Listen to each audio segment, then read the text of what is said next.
Você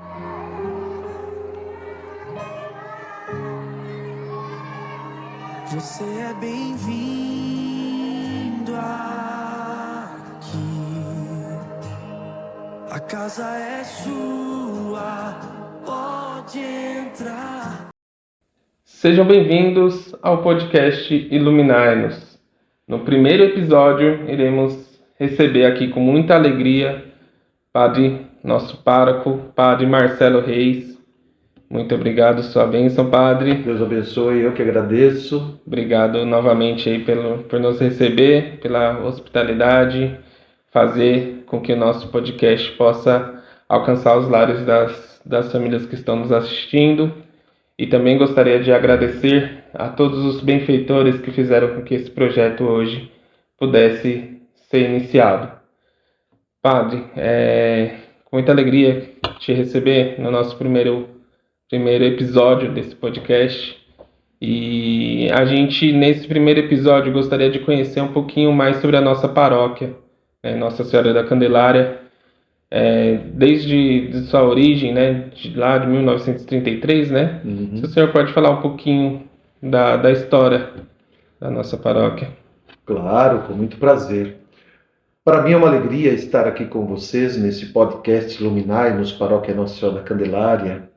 Eu vi nascer esse projeto, então eu abençoo esse trabalho e é uma forma de nós chegarmos nas famílias, além dos que nós já alcançamos aqui na igreja, com as nossas comunicações pelos meios que temos, E também com este meio conseguiremos ir ao povo, como dizia a nossa congregação. Então, falar da paróquia, eu tenho que primeiro falar da Congregação dos Padres do Coração de Jesus. Fundada por Padre Deon, dia 12 de agosto, comemoramos 100 anos de vida eterna do Padre Deon, 100 anos de morte de Padre Deon, e 2028 são 150 anos da congregação por ele fundada. Os padres chegaram em Florianópolis em 1903. Vieram por uma missão específica para estar junto dos imigrantes alemães, porque a nossa província, essa porção dos padres do Coração de Jesus que estão no sul e no sudeste, foram fundadas comunidades e confiadas a nós, paróquias, aos padres alemães que vieram para o Brasil e chegaram em 1903 em Florianópolis. Aí ficaram nas cidades lá de Santa Catarina, depois foram para o Rio Grande do Sul, São Paulo, Minas. Em São Paulo, eles chegaram em Taubaté em 1919. Aqui foi fundado em 33. Então vejam, os padres vinham de Taubaté para abrir aqui, a convite do bispo, o arcebispo de São Paulo, que era filho de Taubaté, Dom Duarte, que conheceu os nossos padres deonianos, nos confiou o seminário diocesano. Então Dom Duarte convidou, porque aqui não existia nenhuma capela. Como São Judas também, nossa paróquia, lá também não existia nada. Aqui começou em 33 e em São Judas começou em 40. Então nós começamos primeiro aqui. Então, data 1919, chegaram os padres do Coração de Jesus em Taubaté para assumir o seminário diocesano. De 19 começou, lá o trabalho, vocações, os padres davam aula, e esse desejo missionário de ir ao povo. Então fomos convidados para ir mais para a capital. Então os padres chegaram aqui, não existia nenhuma igreja, existia uma comunidade, uma capela. Tinha uma Nossa Senhora do Rosário, que ficava ali na avenida, que depois foi vendida, Pertence aqui à Irmandade do Rosário, aqui em cima do hospital, Mas a comunidade Nossa Senhora dos Navegantes, existia lá uma igreja já, Nossa Senhora dos Navegantes. É bem mais antiga do que a matriz, do que a paróquia. Então o primeiro pároco que assume em 33, ele tomou posse lá. Os trabalhos começaram a partir de 33. Eu creio que a primeira missa aqui na Igreja Nova foi ali na década de 50, que até construí, né? Acho que teve uma pequena igrejinha embaixo, mas tudo começou em 1933, aqui em São Paulo, graças à chegada dos padres em 1919 em Taubaté, e de Taubaté eles vinham servir aqui. Territorialmente falando, iniciou aqui mesmo em 33, onde é a matriz, onde nós conhecemos Sim, como onde nós matriz. estamos, começou. Aqui houve um terreno doado por uma companhia, essa companhia de vendas, eu não sei o nome específico, eles que faziam a venda dos lotes para o bairro novo que nascia. Vila Maria Alta primeiro, porque o rio Tietê enchia, e aqui na Vila Maria Baixa era um banhado. Então, começou aqui em cima. Nós estamos na Vila Maria Alta. Nós estamos bem na ponta da Vila Maria Alta. Se você pegar a nossa correspondência, quando vem Praça Nossa Senhora da Candelária, Vila Maria Alta, né? Nós estamos bem no... É o primeiro número, então, da Vila Maria Alta. né? Praça Nossa Senhora da Candelária e Vila Maria Alta. Então, nós estamos bem no morro. As casas ficavam para lá. Depois, a frente da igreja ficou para Vila Maria Baixa, né? Não sei quantos caminhões de terra que tiveram que tirar do barranco, né? Para colocar a igreja onde hoje ela está. Então, Deus quis que nós aqui viéssemos, né? Para trabalhar junto dos operários, dos imigrantes portugueses, dos migrantes que chegavam, né? Do próprio Brasil, do próprio país, mineiros, nordestinos, né? Mas a grande comunidade era luso-portuguesa, né? É que aqui tinha bastante imigrantes portugueses, né? Até também por conta tem a Lusa, né? Que é próximo Justo. daqui. Então, os portugueses vieram e aqui constituíram família. Vila Guilherme, Vila Maria, tem muitos portugueses, né? Parque Novo Mundo, Jardim Japão, né? Então, foi aqui que tudo começou. Então, aqui não existia nenhuma comunidade paroquial. Haja vista que aqui foi a primeira, e os padres iam a pé celebrar em pequenas capelas, como, por exemplo, a São Francisco Xavier, a São Sebastião da Vila Guilherme já existia, são mais antigos do que nós. Nossa Senhora da Anunciação também, na Vila Guilherme já existia. Mas daqui para cima, né? Jardim Japão, Parque Novo Mundo, os padres iam a pé, ou ia de bicicleta, ou ia de bonde. Se bem que o bonde não subia, o bonde vinha até, segundo o livro de Tombo, porque eu não vivi esse tempo, né? Sou mais novo, mas o bonde vinha até a avenida, até a Praça Santo Eduardo, se não me engano, né?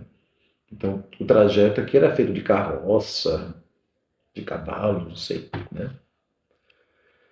Tempos idos, tem fotos, muita gente hoje, por exemplo, que vem aqui por causa dos pais, dos avós, dos antepassados, trazem fotos, às vezes doa essa foto para registrar, nós deixamos aqui, ou a gente copia, digitaliza, né? Então, foi uma história alinhavada pelo dedo de Deus que quis a presença religiosa neste bairro de Vila Maria, né? O nome de Vila Maria está ligado, porque o Guilherme Cottin, acho que tinha alguma coisa neste bairro. Eu acho que o nome de uma parenta dele, né, chamava-se Maria, não está tanto ligado ao nome da mãe de Jesus. Depois, nosso povo de Deus apropriou-se pelo nome de Nossa Senhora da Candelária. Tinha até um ditado que dizia assim: não há nome mais bonito do que o nome de Maria. Não há bairro mais feliz que o bairro de Vila Maria.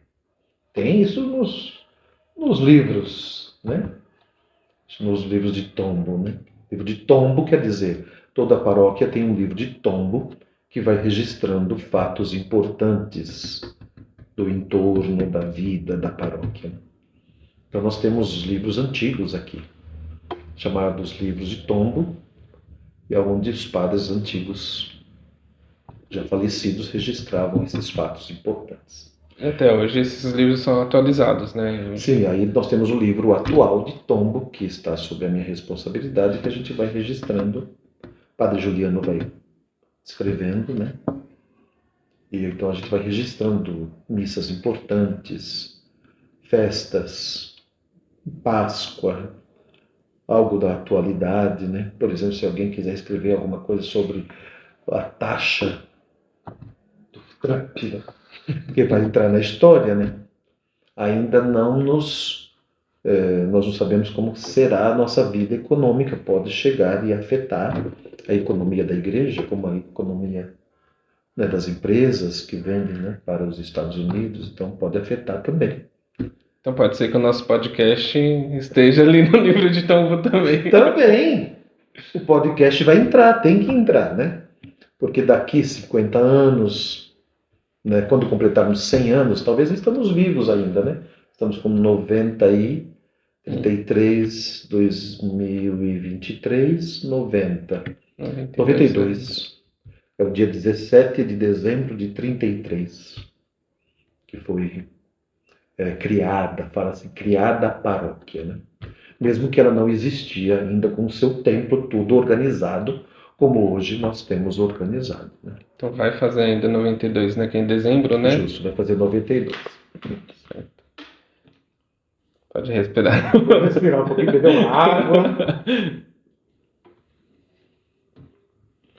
É claro que a gente projeta como vai ser o futuro. Nós temos que escrever os próximos 100 anos, né? Não nós, mas quem vai nos suceder. Por isso que a gente tem que trabalhar pelas vocações. Vila Maria, a paróquia já teve 7 padres, já teve 5 padres. E hoje nós estamos com 2, e o Padre Juliano, com a graça de Deus, ele, talvez essa data que vai passar esse podcast, o Padre Juliano já esteja exercendo o seu ministério. Ele é padre e, por ora, a igreja que ordena o presbítero, né? E por questões pessoais, ele pediu um tempo, então a igreja dá uma licença. E ele ficou nesse período licenciado, e o retorno dele, que ele pediu para retornar. Então o retorno tem que pedir e tem que aguardar, né? E o retorno se pede a níveis dos nossos superiores, né? Seja o superior provincial, seja o bispo, seja o papa. Ir ao papa, nós vamos direto ao dicastério, que se chama em Roma. Roma tem vários dicastérios. Tem o dicastério da família, tem o dicastério da comunicação, tem o dicastério da vida religiosa e tem o dicastério dos presbíteros, do clero. Então, são organismos, como eu posso dizer, o dicastério é como se fosse um ministério que auxilia o presidente, né? No caso nosso da República, então tem os seus ministros. Então o Papa também tem os seus ministros e ministras. Haja vista que o dicastério, chama-se prefeita, não chama ministra. Prefeito do dicastério da vida religiosa, prefeito do dicastério do clero. Haja vista que o Papa Francisco escolheu uma irmã religiosa para ser prefeita do dicastério da vida religiosa. Acho que foi a primeira vez que uma mulher, né, preside como prefeita. A maior autoridade da vida religiosa é uma freira, né? E o Papa atual, o Papa Leão XIV, ele renomeou esta irmã. Eu tenho até uma fala dela, ela veio para o Brasil há pouco tempo, participou em Brasília de encontros da vida religiosa. Então, tem os seus organismos e nós temos que obedecer o que rege a orientação que vem. E hoje o Papa também já veio ao Brasil, né? Inclusive esteve aqui no Parque Novo Mundo, né? Enquanto superior geral dos agostinianos, né? Então o Papa já pisou em nossa terra. Aqui no nosso quintal. Com certeza, né? deve ter passado aqui na Avenida Guilherme Cote, né? para subir das cerejeiras e para o Papo Novo Mundo. Então é isso. Então nós somos uma congregação antiga, né? Não tão antiga, mas que passa dos 100 anos. As antigas são chamadas de ordens. Ordem de São Bento, Ordem de São Francisco, né? Franciscanos, o FM, né? Ordem dos Dominicanos são as mais antigas, são chamadas de ordem. E as mais recentes, de 1800, 1700 para frente, são chamadas de congregações ou institutos missionários ou de religiosos ou religiosas. E a gente falando em organização, né, da paróquia, o senhor hoje é pároco. O que faz o pároco? Qual é a hierarquia, né, dentro da nossa paróquia hoje? Temos o senhor como pároco, temos os vigários, né, que é o padre Harden e o padre Juliano, temos o frater Roberto.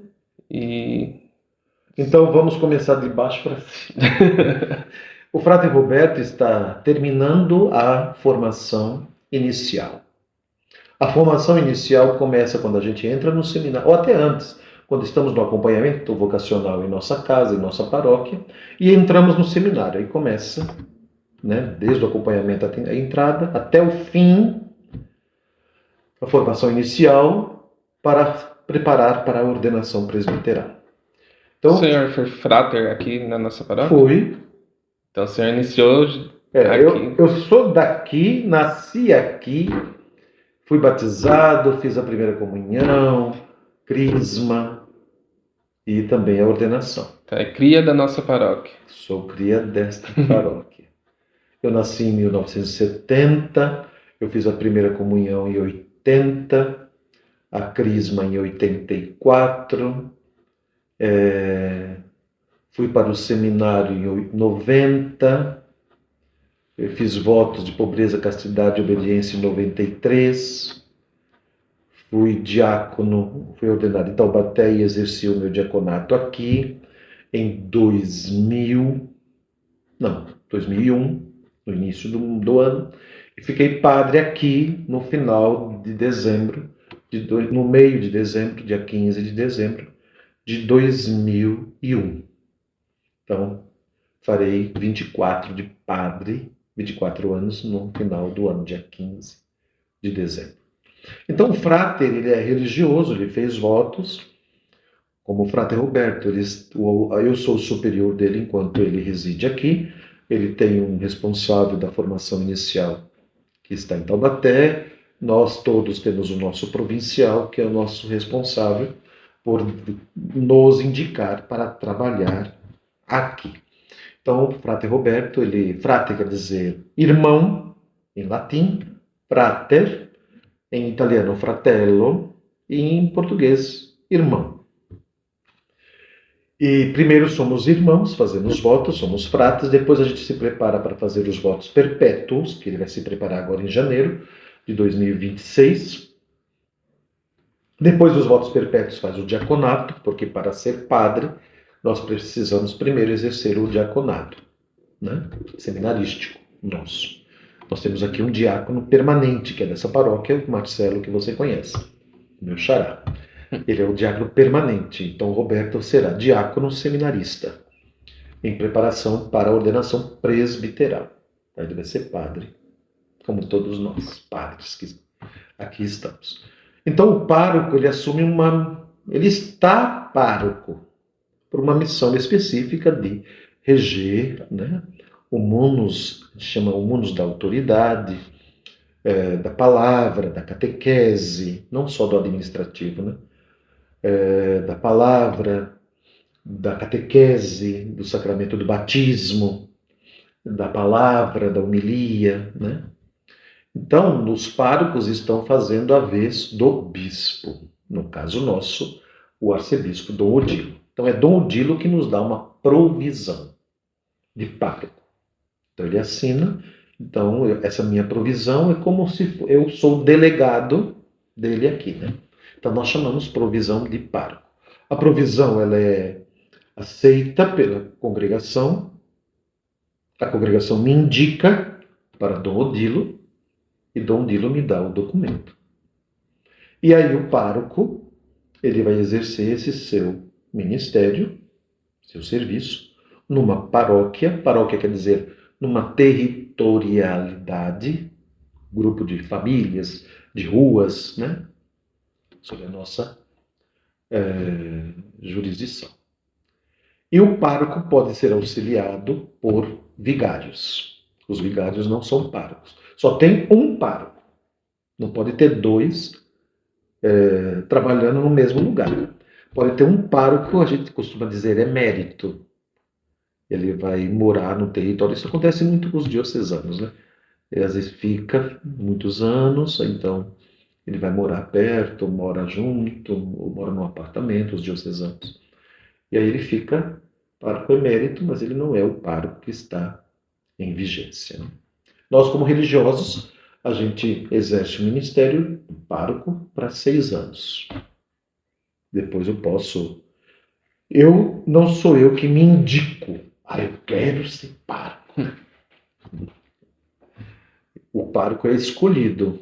Quem escolhe é o provincial. No caso nosso, como congregação, é o provincial que escolhe.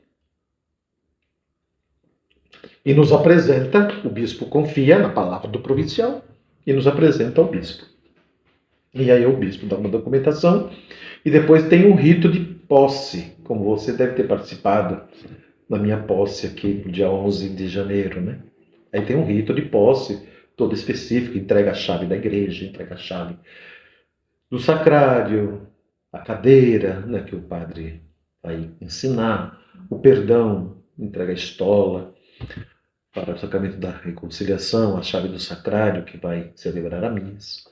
Tudo sinais para dizer, olha, o pároco está chegando, a chave está na mão dele. Mas ele não vai administrar sozinho, ele tem especialistas ou pessoas capacitadas para ajudar, porque é uma realidade grande. Nós estamos numa cidade grande. A nossa paróquia é uma paróquia grande. Entre aspas, costuma-se dizer, né, dentro da gestão paroquial, gestão paroquial. Então é quase uma empresa, só que nós não somos uma empresa, nós somos uma igreja, né? Nós temos uma finalidade diferente de uma empresa, mesmo que nós estamos sob as leis, né, trabalhistas. Nós temos 12 colaboradores, então eles estão registrados, são CLT, tem alguns autônomos que nos dão nota fiscal, mas são poucos, mas são CLT, estamos debaixo das leis trabalhistas e de leis que nos regem numa sociedade. Mas nós somos uma igreja. Não somos uma ONG, né? Somos uma igreja e somos reconhecidos como igreja, instituição religiosa no país. Então, o pároco é que vai estar ligando essas realidades, esses serviços, com o apoio de outros padres, aí vem os vigários paroquiais, com o apoio de leigos, leigas, das pastorais, dos movimentos, com o apoio dos colaboradores que passam aqui 8 horas por dia, ou 6 horas, não, 7 horas e pouco, 7 horas e meia por dia. Então passam muitas horas aqui. Nem sempre direto na evangelização, mas estará a serviço do Senhor na missão evangelizadora da igreja na cidade e no Brasil. Então, nós temos a sacristã, que vai preparar o culto. Temos o pessoal da limpeza, que vai limpar bem para acolher as pessoas para rezar. Nós temos da comunicação, que chegou para dar visibilidade, não só daquilo que a gente faz, mas daquilo que acontece. Porque nem todos estão aqui dentro das nossas paredes, né? E aquilo que a gente faz aqui é para todos, né? Então a gente ama aquilo que a gente conhece, aquilo que a gente vê, né? E hoje é a era do ver. Vejo, existe, né? Antes a filosofia dizia, né, com Descartes, aquele filósofo, penso, logo existo. Hoje não. Vejo, existe. Você tem que deixar se ver, né? Se questiona porque você não aparece no Instagram, no Facebook, né? Então, é um pouco Muitos das... Tomés aí, né? Tem... Tem que ver para crer. tem que ver para crer. Então, eu comecei na congregação em 90 e nunca mais saí, né?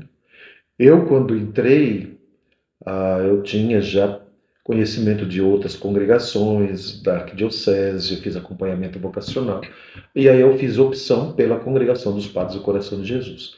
Entrei na cidade de Rio Negrinho, Santa Catarina, e me encontrei, né?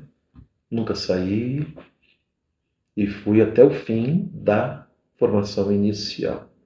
Fui ordenado padre aqui, na Candelária, e a primeira paróquia que eu trabalhei foi lá no Santuário São Judas Tadeu. Ali eu fiquei 8 anos. O senhor lembra da primeira missa que Lembro da primeira missa. celebrou? Aqui eu lembro uma coisa engraçada na primeira missa, porque sempre eu participando da missa do lado de cá, né? Do povo. O padre diz: o Senhor esteja convosco. Eu não estava acostumado em dizer: o Senhor esteja convosco. Então, na minha primeira missa, eu abri os braços e disse: Ele está no meio de nós. Aí todo mundo riu, e eu também. Eu falei: gente, desculpa aí, né? É que tantos anos que eu estou do lado de cá, então agora que eu tenho que me acostumar, porque a gente é ordenado padre, mas a gente não sabe ser padre, tem que olhar bem, né? Estudar, continuar estudando, continuar lendo. Então a gente vai se tornando padre dia a dia. Claro que hoje, depois de 24 anos quase, então claro, hoje eu sou, vamos dizer, posso dizer que eu sou mais padre hoje, né? Não que eu seja maior do que o padre que é ordenado agora, como o Frater Roberto, que vai ser ordenado padre no final do ano que vem. Somos padres. Eu com um tempo maior de caminhada e ele que está começando. Somos padres, não há diferença. Mas eu carrego nos ombros, né, a graça desses anos todos de exercer o ministério. Exerci em São Judas 8 anos. Depois eu fui ser formador em Taubaté, da onde os padres vinham para cá. Eu trabalhei na casa 6 anos, naquela casa de formação dos futuros padres do Coração de Jesus. Dali eu fui para Varginha, Minas Gerais, fiquei 1 ano. De Varginha eu fui para Formiga, Minas Gerais, terra do padre Harden. E ali eu fiquei 4 anos. E aí foi quando minha mãe ficou doente. Eu tive que pedir para vir para cá. Eu pedi. Para facilitar, porque eu tinha que pegar muita estrada, tá uns 500 quilômetros quase, de São Paulo a Formiga e vice-versa. Então eu ficava muito tempo na estrada, então podia correr risco, às vezes eu vinha. Porque no começo, nesses 4 anos, minha mãe não estava tão dependente de mim.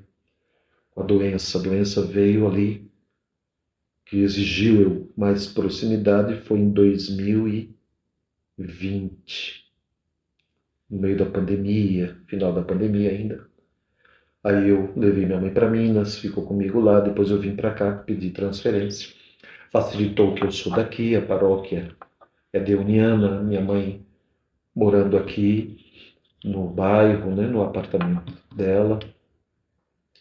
Então eu pedi para exercer a minha missão ao lado dela, me dividindo, né, entre o cuidado dela e o cuidado das almas que me foram confiadas. E assim foi. Então eu fiquei, já estou aqui 4 anos e meio, né? Então eu vou juntar uns 10 anos aqui na Vila Maria. Mas 6 de pároco, né? E o senhor falou que existe um pároco só, então o senhor, além da matriz, cuida das comunidades. A comunidade, quais são as comunidades que a gente tem? As comunidades que nós temos: a primeira comunidade, Nossa Senhora dos Navegantes. A segunda comunidade, eu estou dizendo em idade cronológica, né? Uhum. Navegantes já existia, permaneceu comunidade. Depois nasceu a comunidade Sagrado Coração de Jesus, ali na Biquinha. Depois nasceu a comunidade Nossa Senhora de Fátima. Ali já era uma associação, os padres já celebravam missa. Então. E depois chegaram as irmãs missionárias de São Pedro Claver. E aí, dali surgiu a comunidade Nossa Senhora do Carmo e São Pedro Claver. Então são estas as comunidades. Tinha uma comunidade nascida Nossa Senhora das Graças, mas faltava... porque para constituir comunidade você tem que ter umas lideranças, né? Um certo grupo de pessoas que leva a comunidade avante. Então eles não tinham terreno, não tinham propriedade, tinha que ter uma coordenação, tinha a coordenação, mas faltava vice, tesoureiro, secretário. Então, e muito perto das comunidades aqui de baixo, né? Perto da Navegantes, perto da comunidade do Carmo. Então, optamos por ser um setor. Porque quando não é comunidade, é um setor. Depois a casa foi vendida e o setor foi minimizando. Aí ficávamos indo de casa em casa. Mas por hora está em stand-by, se assim posso dizer na linguagem podcast. E além do senhor, aí temos os compadres e os vigários, né? Qual a função? Os vigários recebem uma provisão do bispo também, como vigário paroquial, e a função do vigário paroquial é cumprir, não é as ordens do pároco, né? A paróquia tem um caminhar, né? Tem lideranças, tem pastorais, tem movimentos, tem atividade, então cada um, o pároco delega e cada um vai fazendo aquilo que lhe é confiado. Onde eu não posso estar, um vigário paroquial vai coordenar. Certo. Entendeu? Porque se ficar tudo na minha mão, não dou conta. Hoje, principalmente, nós não damos conta. Então, o pároco delega, você vai acompanhar essas pastorais, nós temos aqui este quadro na administração, então eu vou compartilhar com o padre Harden, nós vamos administrar, tem a questão dos recursos humanos, né, os colaboradores, então os horários, cartão de ponto, então nós estaremos também nessa gestão de pessoas. Fora as pastorais que vocês... Fora as pastorais, fora as missas, os atendimentos. Padre, você é feliz aí? Eu falei, sou feliz, né? Eu sou feliz não por estar numa grande cidade que eu amo. Primeiro, eu sou feliz por ter sido digno de estar aqui como pároco, né? Fui escolhido. Então eu sou feliz.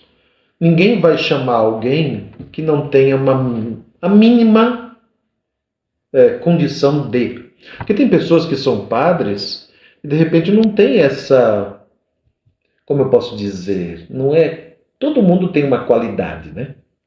Dons. Mas existe em teologia, no Munus de Reger, a gente disse assim, o padre tem uma qualidade de estado. Aqui tem uma qualidade de estado do pároco.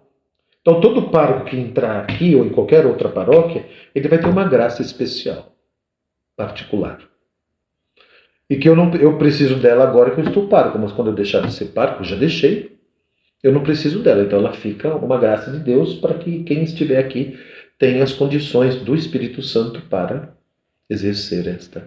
Então eu me sinto, né, feliz por ter sido escolhido, me sinto feliz por ter minha família que me encaminhou para a igreja Candelária, igreja católica, fui aqui batizado, né? Então, estar aqui na paróquia no território que eu nasci, me faz ser muito grato.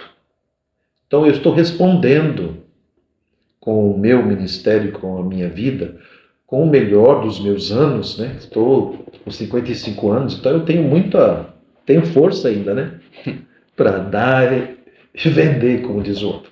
Então eu estou sendo grato por tudo que a paróquia fez por mim. E quando eu falo a paróquia, eu falo de pessoas que hoje até não estão mais entre nós, estão em Deus, né? Pessoas que me ajudaram a pagar o seminário. Porque o seminário, depois, quando você entra, você é chamado a contribuir com 5 salários mínimos. Meus pais não tinham condições de tirar 5 salários mínimos por ano. Eu trabalhava. Então, o primeiro ano eu consegui eu mesmo devolver, né? Ajudar lá no seminário. Depois teve uma senhora que me ajudou nos anos seguintes, até eu fazer votos. Eu fiz votos em 93, aí não pagava mais. Então, de 90 até 93, foram 3 anos que tinha que ter, cada ano, 5 salários mínimos. Então, são 15, né, salários mínimos. Eu tive a ajuda da dona Belmira, da comunidade Nossa Senhora do Carmo, muito presente aqui na paróquia, já falecida. E então eu volto e exerço o meu ministério com uma gratidão enorme, né, de poder servir o meu povo, né? E falando já de seminário, voltando um pouquinho mais, como que foi esse despertar para servir, né? Como foi o seu chamado, onde você falou, eu gostaria de ser padre para servir ao povo, à comunidade. Então tudo começou lá em casa. Não que lá eu tinha ciência que eu ia ser padre, mas a minha mãe convidava para rezar, eu rezava à noite, né, ao pé da cama, como canta Zezinho, né, Padre Zezinho? Ao pé da cama, juntava as mãozinhas e rezava apressado. Mas rezava como alguém que ama, né? Então, aí depois eu lembro das missas que eu vinha com meus pais aqui na Candelária. O que me entretia na missa era ficar lendo o folheto. Eu via que o padre estava rezando e eu ficava rezando igual. Sintonia. Porque a missa eu não entendia, né? Criança. E aí eu ficava quietinho com o folheto na mão. Aí depois minha mãe me colocou na catequese, em 80, na primeira Eucaristia. Aí ali, a minha catequista ainda vive, Dona Terezinha, aqui na área de Itaguaba. Então ali na catequese eu comecei a entender um pouco mais, a estudar um pouco mais, a saber das realidades um pouco mais. E quando eu fiz chamávamos de primeira comunhão, agora é sacramento da comunhão, né? Sacramento da Eucaristia, melhor dizendo. Eu não quis parar. Eu queria algo mais. Só que minha mãe, na sua simplicidade, o que ia dar algo mais? Eu não tinha idade de crisma. A crisma era com 14 anos. Eu fiz a primeira comunhão, entrei com 10. Eu não tinha feito 11 anos ainda. Então tinha uma missa de criança, às 9 horas. E aí eu fui colocado para conversar lá e fazer parte do coralzinho, que até hoje existe. Uhum. E entrei no coralzinho. Eu era o único menino nesse coralzinho. Falei, nossa, só tem menina, né? Tem um fato engraçado, porque a roupa do coralzinho, de quem cantava, era uma bata. Não sei se você conhece uma bata. É que nem a túnica azul e ia até o tornozelo. Aí eu falei para minha mãe, mãe, eu não vou usar essa roupa. Essa roupa é para menina. Eu quero uma diferente. E minha mãe falou, mas como não fazer uma diferente? Aí nós fomos numa costureira. Aí a Márcia tinha mandado o desenho de como deveria ser essa bata, né? Aí eu falei, eu não quero essa porque essa é de menina. Eu quero uma para homem, menino, né? Aí a costureira com a minha mãe criaram uma roupa que me satisfez, né? Foi uma calça azul com o mesmo material da bata e uma bata até o joelho. Então me diferenciava, o menino das meninas, porque eu era o único primeiro, né? Depois vieram outros meninos. Aí depois mudaram a bata, aí ficamos de calça branca e a camiseta branca do coralzinho, que até então eu tinha essa camiseta, minha mãe tinha. Depois que a mamãe faleceu, aí não sei com quem ficou essa camiseta, se eu trouxe, se foi com o bazar. E então foi ali o coralzinho, cantando, louvando a Deus. Aí eu entrei no crisma, para fazer com 13 anos. Aí com 14 anos fiz a crisma, aí o coralzinho já não me satisfazia, eu não queria mais só cantar. Aprendi a cantar, gosto de cantar. Esse é o dom que o senhor tem nas missas. Eu aprendi a cantar ali. Opa, desculpa, né? perdão. E só que assim já não me satisfazia mais, eu queria algo mais. Aí eu falei, mãe, eu queria alguma coisa a mais, né? Aí minha mãe soube que estava nascendo uma igrejinha lá na comunidade Nossa Senhora do Carmo, na Rua Severa. Porque quem vendeu o terreno para as irmãs morarem hoje, constituírem a igreja, era uma conhecida da minha mãe, né? Então eu fui lá numa missa, não, nem missa, eu fui lá ver e o que ia nascer ali, que era perto de casa, era só atravessar a avenida. Eu morava ali na Rua Eli, lá embaixo. E aí indicaram a casa onde as irmãs moravam, porque elas moraram na avenida em cima, ali na Andaraí. Tem uma casa bem na esquina ali da Andaraí com a Avenida Gamicote, e as irmãs começaram a morar e a missa era lá. E lá eu fui, batemos a porta, eu e mais 2 membros, o Guilherme, e tinha mais uma menina conosco. E nós começamos a ir nesta missa, e a irmã que estava lá nos dava aula de violão, porque eu cantava, mas eu não tocava, né?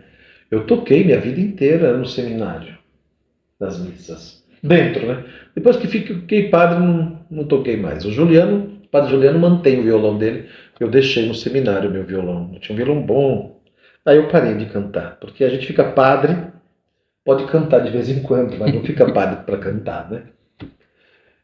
E lá eu comecei com as irmãs, aula de violão, as irmãs estrangeiras, falava espanhol, começamos a ter aula de espanhol, missa, violão.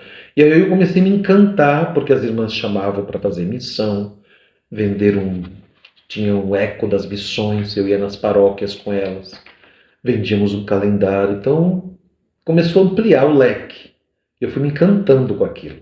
Então eu tinha 14, 15 anos, 16, comecei a trabalhar, meu primeiro emprego foi aqui na Curuçá, fiz até o velório do meu primeiro patrão, o senhor Zauri. Rezei com eles, com os filhos, né? E comecei a trabalhar na transportadora depois eu era office boy, não sei se vocês já lembram dessa profissão, office boy. Eu fui office Um boy. motoboy a pé. A pé. De ônibus era um motoboy, era chamado de... Na carteira tá lá, office boy. E eu aprendi a andar em São Paulo. Quando eu me perdi, eu não tinha como ligar. Não tinha GPS, né? Não tinha Época GPS. também, amarelinho. Então, assim, eu me perdia, me perguntava, e às vezes eu anotava e perguntava pro meu pai. Falei, pai, eu me perdi aqui nessa rua. Ah, quando você estiver nessa rua, você vai andar aqui. Ele fazia um mapinha para mim, então eu já sabia. Eu ia muito em cartório para protestava título, eu tinha que ir lá receber as duplicatas, ia em banco, mercado. Aí depois eu falei, não, eu quero mudar de função, eu quero algo mais. Eu sempre queria algo mais, sabe? Aí eu fui digitar valores numa transportadora. Não sei como que é hoje, mas na transportadora nós tínhamos o tal do manifesto. Esse manifesto calculava o frete de São Paulo para o lugar. Então a gente tinha que ver o valor da mercadoria, o peso, e eu fazia esse cálculo. E eu gostei, viu? Fiquei 2 anos. Calculando. Aí a transportadora que era aqui na Vila Maria fui para Cumbica, ainda fiquei em Cumbica um tempo. Só que estava longe, eu estudava ainda. Na época era difícil ônibus, né? Condução. Ainda imagina, de Guarulhos. Olha que eu ia de carro, às vezes voltava com o caminhão da empresa. Aí eu passei pela avenida, tinha um Banco América do Sul, que não existe mais. Aí eu fui pro banco. E quando eu fui pro banco, e ao mesmo tempo eu disse assim, a missão ali do jovem está me levando a eu tomar uma decisão. Porque eu vou ficar adulto, o que eu vou querer fazer? Vou fazer faculdade, disso, daquilo? Não. E eu tinha pressa, eu queria decidir logo, não quero ficar esperando, né? Aí comecei, das irmãs ali do trabalho jovem, fui para o serviço de animação vocacional, comecei a participar da região Santana, eu fui trabalhar na pastoral vocacional para fomentar vocações, mas eu nunca disse que eu era vocacionado. Quando eu disse que eu ia para o seminário, todo mundo, Você vai pro seminário? Falei, bom. Aí em 90 eu fui pro seminário. Em E 88, 89 trabalhei no banco. o senhor é filho único? Somos em 2. Nossa. Eu tenho um irmão casado. Não é padre, também não é tão engajado, né? Mas somos em 2. Meu irmão não era tão engajado na pastoral da igreja como eu, né? É o que eu me encontrei. Entrei, também nunca mais saí. É a vocação, né? Cada um tem a sua Deus vocação e Deus foi fez o me chamado pra... conduzindo e eu fui respondendo e cá estou. E como que foi a sua mãe, seus pais? Como que Então, foi minha falar mãe, quero ser padre? porque assim, no banco eu trabalhava meio período, né? Eu sempre fui muito próximo da minha mãe e ela próxima a mim. E meu irmão, como trabalhava mais tempo, estudava mais tempo, então minha mãe teve mais proximidade e eu fazia muitas coisas em casa, né? E quando eu disse que eu ia para o seminário, minha mãe sentiu muita falta, né? Chorou, desmaiou, sabe? Ela não queria, não. E aí ela dizia que eu tinha abandonado ela, né? Muito simples. Depois graças à vocação, eu pude ficar exclusivo para ela, né? No momento em que mais ela precisou, aonde o filho padre precisava suavizar a cruz que ela carregava da doença, né? Porque meu irmão trabalhava CLT, casado, a casa dele, né? E eu, pela proximidade da igreja com a casa dela, um pouco não bater o cartão, né?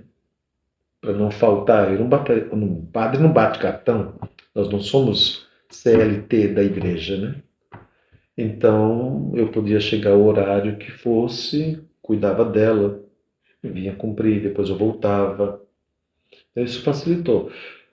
No começo ela sentiu, né? Depois ela foi uma alegria, tanto para mim quanto para ela, né?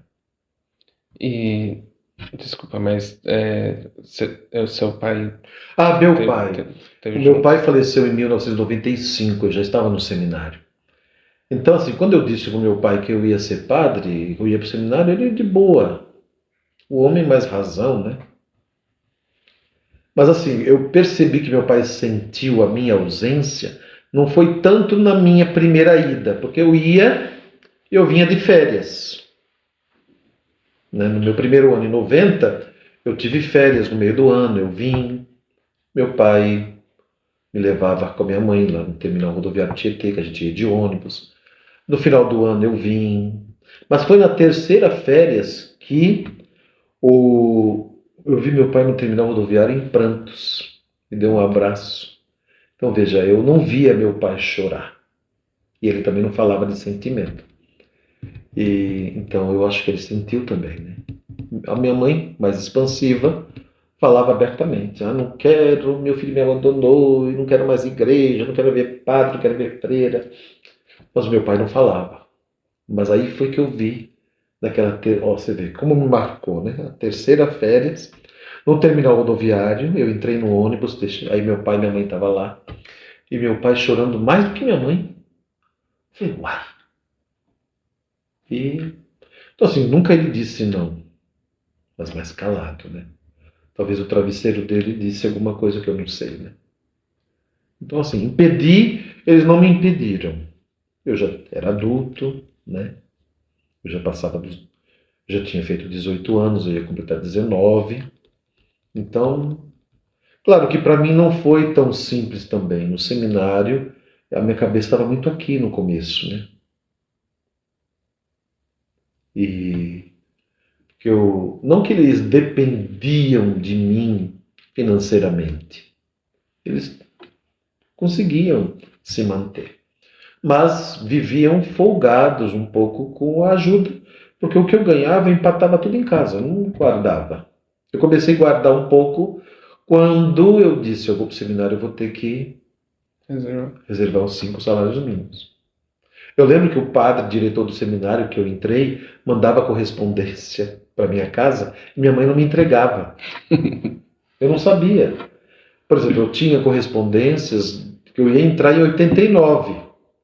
Só que minha mãe não me entregou nenhuma. E eu trabalhava e não via correspondência para preparar um enxoval, roupa, né, algum livro, a data de chegada. E todo mundo rezando lá, o Marcelo vai chegar, e eu não chegava.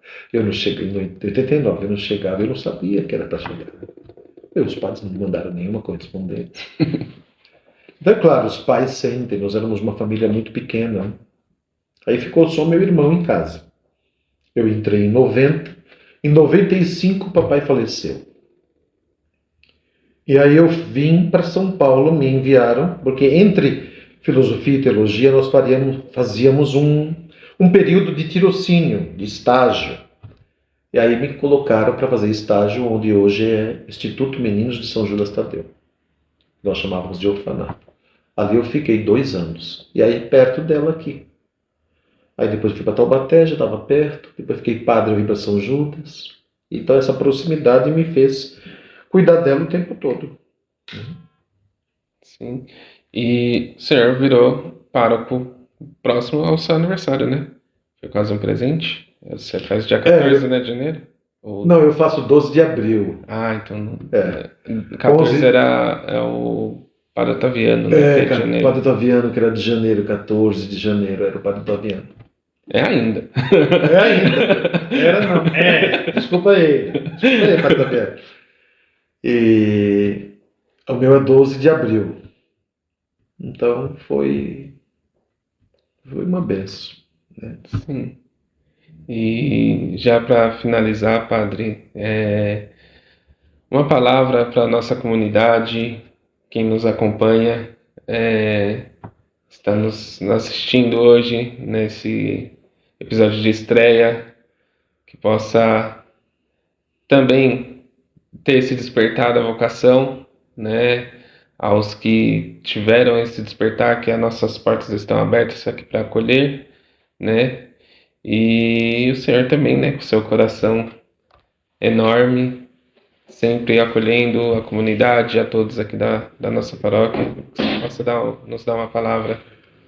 A palavra que eu digo é... Nosso podcast é Iluminai-nos. Que você aceite esta missão de iluminar, né? Somos iluminados e a grande missão nossa é sermos iluminadores. Iluminar vidas. Então, cada dia que amanhece, que eu acordo, eu peço luz, tanto de Jesus como do Espírito Santo, Nossa Senhora, para que eu seja naquele dia iluminador, que as pessoas procuram. Então, que você e eu sejamos esta luz.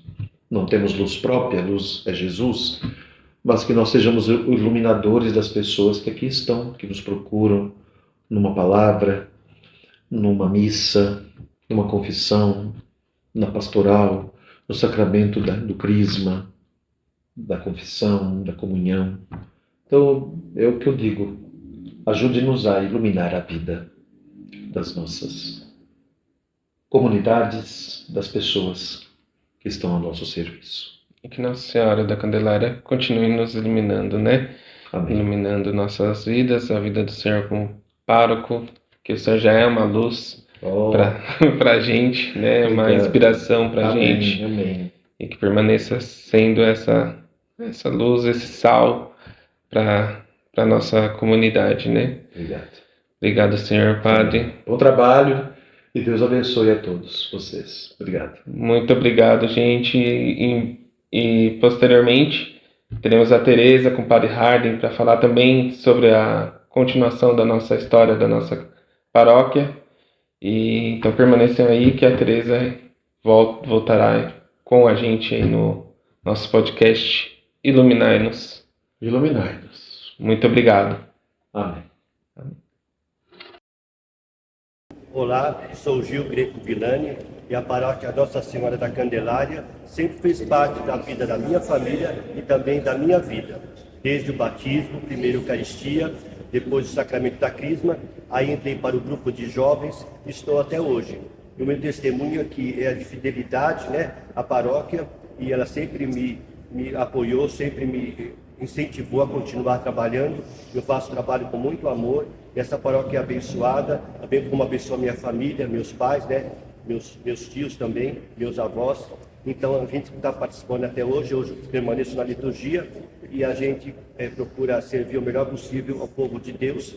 E essa paróquia foi muito importante, está sendo muito importante na minha vida e espero que continue sendo, né, por muito tempo. Eu agradeço os padres que aqui trabalham, nesses 90 e poucos anos de paróquia, né, a Vila Maria, e Nossa Senhora da Candelária, iluminai-nos.